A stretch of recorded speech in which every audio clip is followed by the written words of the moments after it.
Gracias. Bien. Bueno, en primer lugar quiero darle las gracias al presidente de la Academia de Historia, al doctor Armando Martínez, haber tenido esta deferencia conmigo de poder dirigirme a los distinguidos miembros de la Academia de Historia de Bucaramanga, de Santander, para eh, celebrar con ustedes los 400 años de Bucaramanga.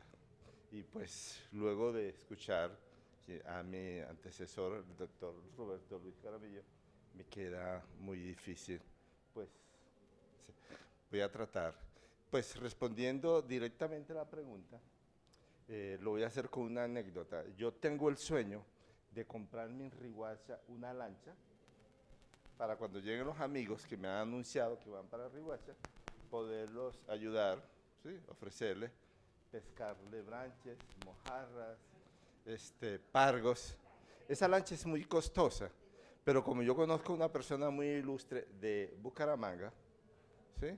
Yo le diría al profesor Armando Martínez que me sirva de fiador o que me preste ese dinero. Y él me va a decir, como hombre de minas de oro, ¿sí? Y hombre liberal, me va a decir: Vladimir, ¿con qué me vas a responder? Y yo le voy a responder como los indios Apalanchi de La Guajira: el mar es mi testigo, el mar es mi fiador. ¿Sí? Eso es la relación directa de los indígenas y de los habitantes de Riohacha sobre la fundación. El mar fue,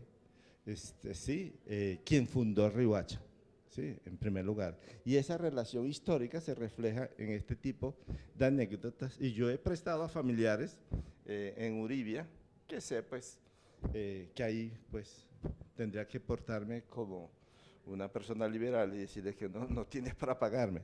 Sí, pero familiares me dicen, sí, que les preste y que el mar es su testigo. Entonces, y esto se va a reflejar en el cedulario recogido por Enrique Ote, ¿sí? En una edición venezolana, donde los vecinos de Riohacha, en las discusiones jurídicas, van a decir que Riohacha la fundó el mar. ¿Sí? Esa es la primera relación.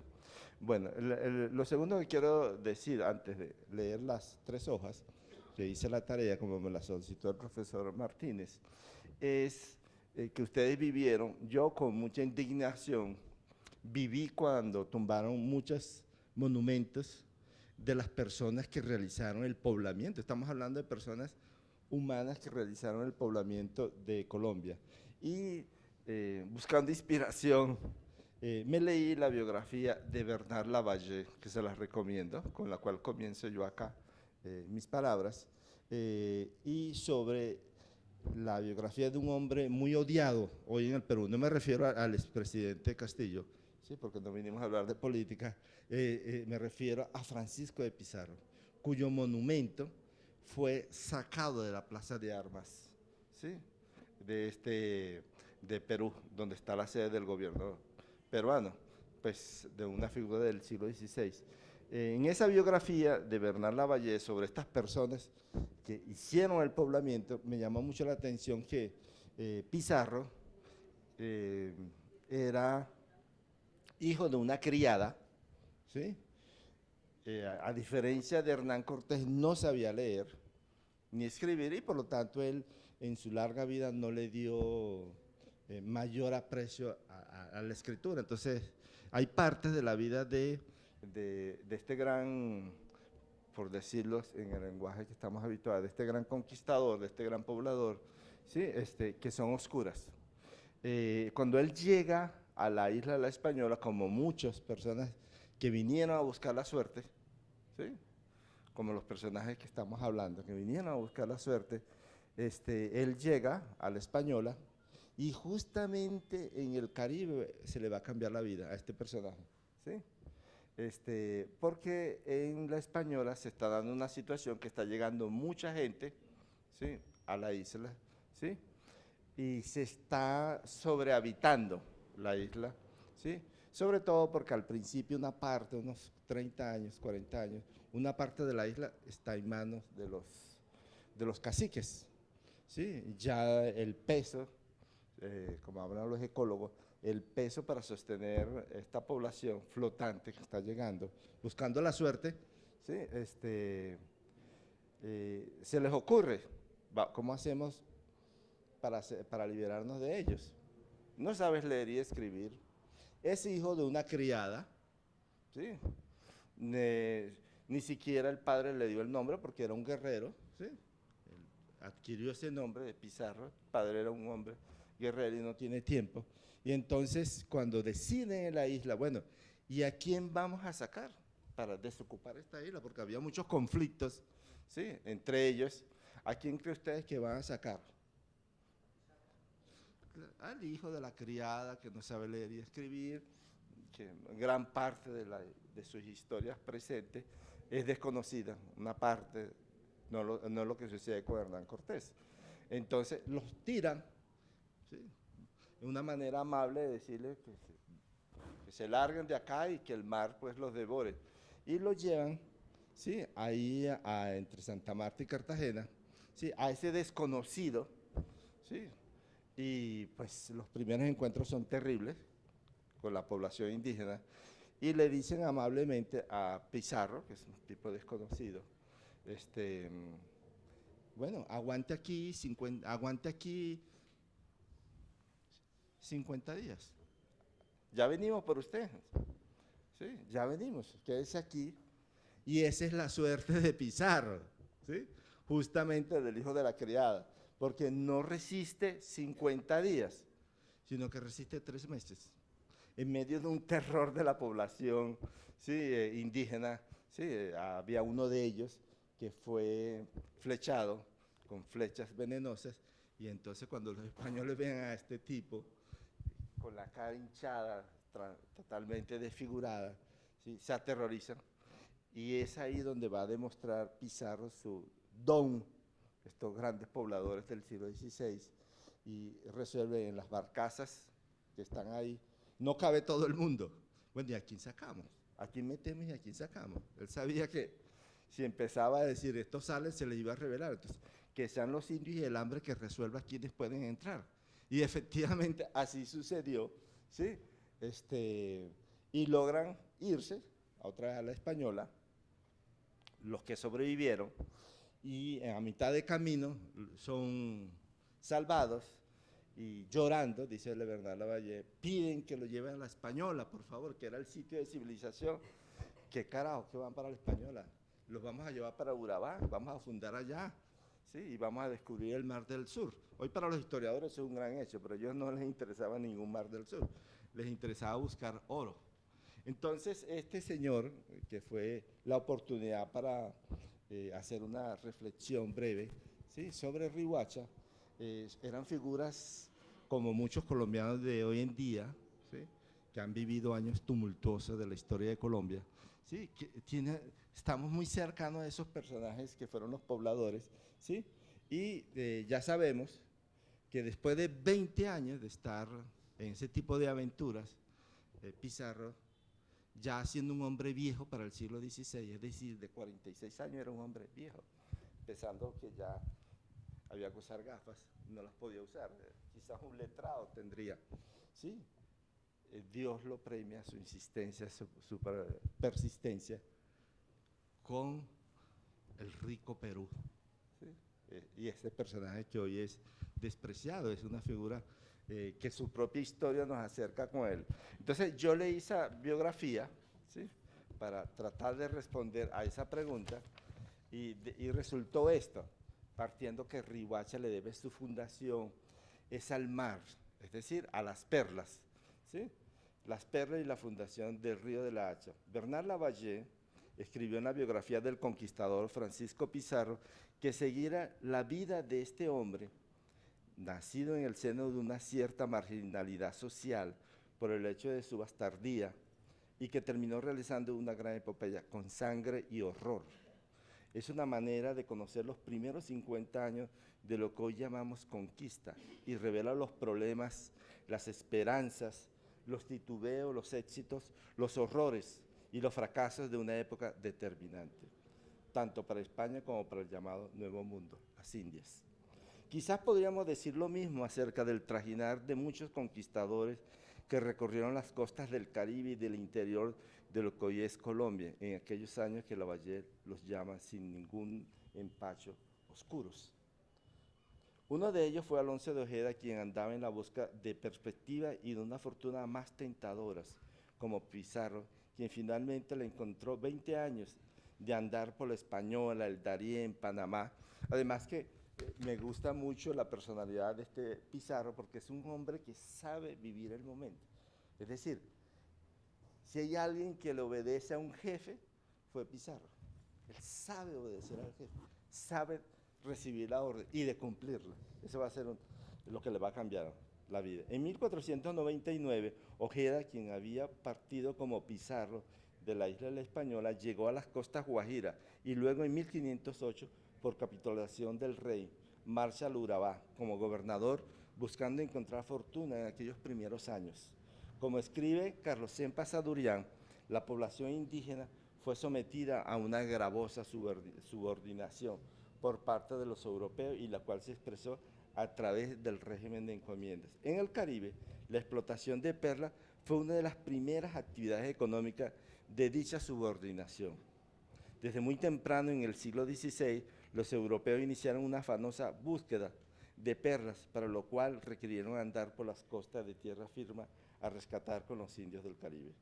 Juan de la Barrera, que fue uno de ellos, fue de los primeros empresarios de perlas que se instaló en la isla de Cubagua, hoy Venezuela, en 1526 y montó, junto con otros mercaderes y marinos, la más importante red transatlántica de exportación de productos americanos, como exportación de esclavos y perlas de Cubagua a Santo Domingo. Luego de reinstalado en Sevilla, dirigió sus negocios a Cuba, México. Un ejemplo de su prosperidad fue la donación de 200.000 ducados como donativo y la fundación del convento de los agustinas de Nuestra Señora de la Encarnación, obviamente con perlas. El 25 de octubre de 1538, el rey, informado de que en la isla de Cuagua hay falta de ostras y perlas y no se puede descubrir ninguna vieja ni nueva, y que para el remedio de ello convenía se diese licencia y facultad a los vecinos de la dicha isla de Cubagua para que empresarios del negocio de las perlas, los vecinos de la isla de Margarita, marcharan hacia el sur, donde funde en 1539 en una tierra que es, dicen, llana, sin monte, seca y de pocas aguas, y estéril, sin río que salga a la mar, y que los naturales no comían maíz, sino pescado. A Nuestra Señora de los Remedios del Cabo de la Vela. A mí me llama mucho la atención, este es del cedulario que recoge, sí, cómo describen el paisaje, que se nota que no es del agrado, no es el bello Valle de Aburrá, sí, florecido, es estéril, es el Cabo de la Vela, estéril, seco, sin agua, y habría que decir, además, algo extraordinario, no comen maíz, por Dios, comen pescado, ¿sí? Se trataba en verdad de un grupo de bohíos, lo que va a ser Nuestra Señora de los Remedios del Cabo de la Vela. Se trataba en verdad de un grupo de bohíos en Bajareque que dependía de la importación de víveres y de agua dulce. Las evidencias arqueológicas de Marcela Bernal, una estudiante de los Andes, ¿sí?, confirman que la fundación era realmente un campamento, una ranchería. Entonces, cuando uno lee el trabajo de esta arqueóloga, que fue su tesis doctoral, y lo que encuentra son fragmentos minúsculos de arcilla, tanto hecha por indígenas como española. Eso fue lo que quedó de la primera fundación en tierra firme, que forma parte del orgullo regional de La Guajira, la fundación de Nuestra Señora de los Remedios del Cabo de la Vela. Sí. Eduardo Barrera analizó en su artículo sobre los esclavos de las perlas, voces y rostros indígenas en la granjería de perlas del Cabo de la Vela, 1540-1570, el ambiente que se vivía y las miserables condiciones de los indígenas buzos. ¿Qué palabras serán aquí bastantes para decir semejante miseria? Oh, cuántas quejas, cuántas maldiciones, escribía Juan de Castellanos, ¿sí? Ese es un libro del profesor que acaba de morir, ¿sí?, Juan Marcede. Yo quise agregarlo como un homenaje a ese libro del profesor Marchenas. Además de indios, los vecinos del Cabo de la Vela tenían necesidad de llevar algunos esclavos y solicitaron licencia, hasta 100 esclavos negros, libres de todos derechos, para el trabajo del buceo. Es muy bonito ese artículo de Eduardo Posada, porque él termina diciendo todo ese gran esfuerzo de los indios de buceo, de ese campamento de Nuestra Señora de los Remedios, para que todas las vírgenes de España tengan una corona de perlas de La Guajira. ¿Sí? Todo este gran esfuerzo, o sea, uno ve lo que llaman la racionalidad también de los hombres del siglo XVI, todo ese gran esfuerzo de esclavizar a la población indígena, ¿sí? Para que todas las iglesias de España donde está la Virgen tengan una corona de perlas. Hacia 1545, la falta permanente de agua y el agotamiento de las perlas impulsó el traslado del caserío más al sur, bajo el nombre de Nuestra Señora de los Remedios del Río del Hacha. Es decir, la fundación de Riohacha fue el resultado, por un momento, no de la abundancia perlera, algo que va a ser significativo en la historia de La Guajira, sino de la crisis. Obviamente, se van a descubrir nuevas reservas de perlas, ¿sí? A los alrededores de los caseríos de Riohacha, ¿sí? Pero lo que hace la fundación de Riohacha va a ser la crisis. Entonces, Riohacha acostumbra a decir, y es muy importante, cómo la gente que no es historiadores asume la memoria de su fundación, es muy interesante. Entonces, la gente considera que el mar fue el fundador, ¿sí? En primer lugar, y está en los dichos populares, en caso tal de que quiera comprar una barcaza, una lancha para pescar, está el mar como condición, ¿sí?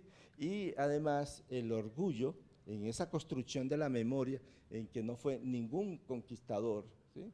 Sino que se habla de la rebeldía indígena, guayú, y eso se ajusta mucho a los patrones culturales de una región que ha carecido de la presencia del Estado. Incluso a mí mismo, seguramente por venir de Bucaramanga, mañana mismo me va a decir que soy cachaco, ¿sí?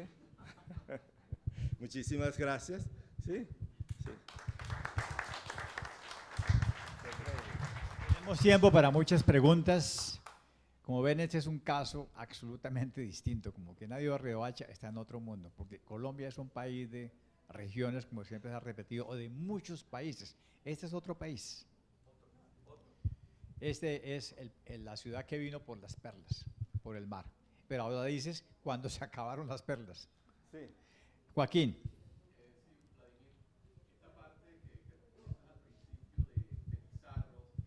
Sí.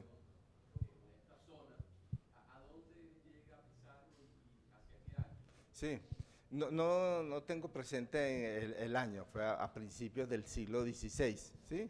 1526, ¿sí?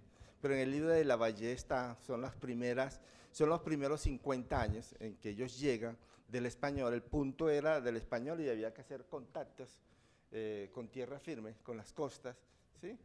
Y desde 1500, ¿sí? Y luego fue lo que se llamó las llamadas viajes andaluces, en los cuales son viajes menores o distintos a los que hizo Colón, que son Alonso de Ojeda, todos ellos buscando como la suerte, buscando Bastidas, ¿sí? Pero obviamente La Guajira con esta resequedad, sí, sí. Sí, estas personas vienen desde la isla de Margarita, donde están estos grandes empresarios de las perlas, y eran personas con mucha fortuna. Y se nota, y uno lo ve en el cedulario, ¿sí? Los vecinos que están en Cubagua con los apellidos, sobre todo este Juan de la Barrera, son las primeras autoridades que van a llegar a Riohacha a ocupar los cargos, sobre todo de la Real Hacienda, que van a estar, ¿sí? Los cargos fundamentales de la administración pública. Van a ser vecinos que están huyendo de allá, ¿sí? Y llegan al Cabo de la Vela y lo que hacen ahí es un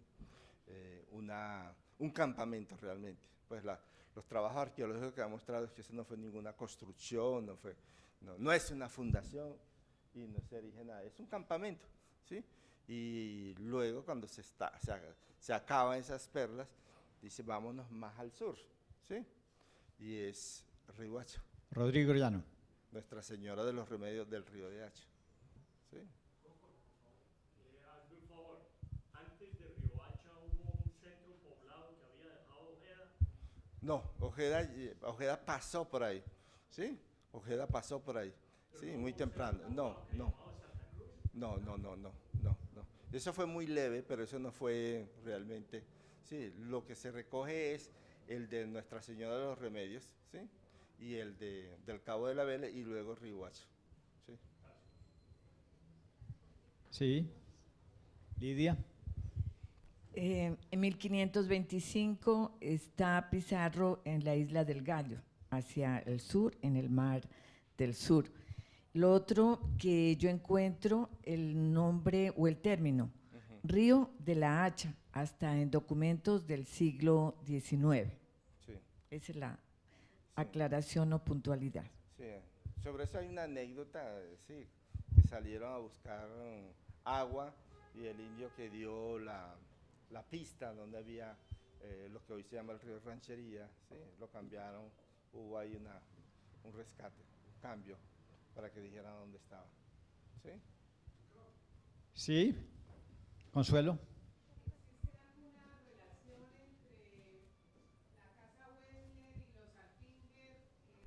Sí. Sí, sí, porque Y eso, la parte de las perlas, ¿no? De los comerciantes de perlas hacia la fundación de Riohacha. ahí está. Nicolás de Federman, sí, de Federman va a partir desde Coro, en Venezuela, en la búsqueda de de la financiación de estas entradas a la tierra, ¿sí? Entre ellas va a ser la perla. Pero ni siquiera Nicolás de Federman, sí, están los Welser, ¿sí? Desde Margarita y anda a todas esas regiones, ¿sí? Llega hasta Santa Fe de Bogotá, pero no es el fundador, ¿sí? Sí. Está ese proceso que lo hace Federman desde Coro. Solo pregunta, Venezuela. no es una ponencia. No, Pregunta. No, le complementaría un poquito a la pregunta anterior que hacían Ponencia, atrás. ponencia. Es que son dos sitios de explotación, se llamaban placeres de perlas. Uno era en Riohacha y otro es en la isla Margarita, no es más. Sí. Muchas gracias, Magdalena. No, y en el cedulario lo dicen, los vecinos tales y cuales que están en Margarita, se van con sus indios, con sus negros, canoeros, ¿sí? Se van para Nuestra Señora de los Remedios. Es simplemente un grupo de navegantes, ¿sí? De personas hábiles, ¿sí? Con sus barcazas, que se trasladan de Cubagua, ¿sí? a Nuestra Señora de los Remedios, ¿sí? Al principio, ¿sí? Al principio. ¿Más preguntas? ¿Cómo fue que este país fue adscrito a la audiencia de Santo Domingo? Sí, ese era uno de los conflictos que tenían los vecinos del Cabo de la Vela. Al principio, sí, toda esta amplia territorio, ¿sí? Lo que es la Guajira, dependía de la audiencia de Santo Domingo, ¿sí? Y es lo que va a manifestar los vecinos en la anécdota que le dice al profesor Armando. Sí, no, mire, esto no puede depender de nadie porque esto lo que lo fundó fue el mar, ¿sí? Eso va a ser uno de los primeros 30, 40 años, ¿sí? En que va a haber conflictos entre la audiencia de Santo Domingo sobre quién tiene la jurisdicción sobre ese territorio. Sobre eso va a haber, ¿sí? Conflictos, y van a ser los vecinos mismos que digan, no, esto lo fundamos fue nosotros, esto no depende ni de Santo Domingo, ni de Cubagua, que ya no existía, ¿sí? Eso va a ser un conflicto jurídico con Santa. Sí, entre Santa Marta, sí. De nadie. Santa Marta, nada que ver, esto no tiene nada que ver, ¿sí? Nada que ver ni con la jurisdicción de Santo Domingo, ni con la de, ¿sí? Silvano. La intromisión de los no españoles, la intromisión de los ingleses, el contrabando Sí. en esa región fue desvinculada de un orden específico. Especialmente el trato de los no españoles, ingleses o Sí, los conflictos que hubo entre la gobernación de Cartagena, Santa Marta y la posibilidad de pacificar todo el sector, porque siempre encontraron una resistencia muy fuerte ahí en el río de la Hacha, con indígenas armados, precisamente con apoyo no español. eso va a ser más que todo, digamos, más que todo para el siglo XVIII. Obviamente hay una enorme resistencia de la población que no se sometió, que no estuvo en las lógicas de las encomiendas, ¿sí? Ni de la creación de pueblos de indios. Eso los van a quemar durante el siglo XVIII, los pueblos de indios que se lograron con gran esfuerzo fundarse, ¿sí? Eso van a ser quemados, ¿sí? Pero lo que usted está diciendo es mejor para el siglo XVIII, ese tipo de resistencia, ¿sí? Wilder, nuestro amigo común, le gusta mucho repetir que, para hablar un poco de la historia política de Riohacha, de la administración, es que Panamá, ¿sí?, salió de Colombia, de la República, se salió de la República bogotana, colombiana, ¿sí?, mientras Riohacha optó por el contrabando. Si estamos dentro, pero no estamos dentro, porque quienes se van a afectar con la República van a ser la población indígena, porque entonces ya no pueden comerciar con Curazao. Yo me recuerdo cuando estaba niño, sí, mucho antes que el Éxito trajera queso, ¿sí? Yo me recuerdo estando niño, uno comía en Riohacha queso holandés. Tuvimos que esperar, ¿cuándo? En los 90 para que el Éxito nos trajera ese bocadillo, ese queso costosísimo y que no tiene el sabor holandés. Y yo recuerdo que yo antes de tomar leche Alpina tomaba leche Clean, que traía uno de Curazao. Entonces, en la historia de La Guajira, ya desde el 17, digamos que los españoles tratan de que la población indígena no sea nómada y les introducen el chivo, ¿sí?, los vuelven sedentarios. Eso es una lucha enorme por integrar esta parte, ¿sí?, con esa historia particular, ¿sí?, del mar a la República. Profesor Vladimir, usted es bienvenido a Colombia. Muchas gracias.